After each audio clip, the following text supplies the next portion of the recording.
Fırat. Size söylemiştim değil mi? Deli düğünde hırsız çalmaktan ıslanmaz.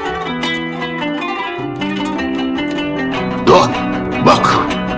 Daha dün yaptığını unutmadım. Bence benimle uğraşma. Dedim sana dalını, budağını keserim. Değil.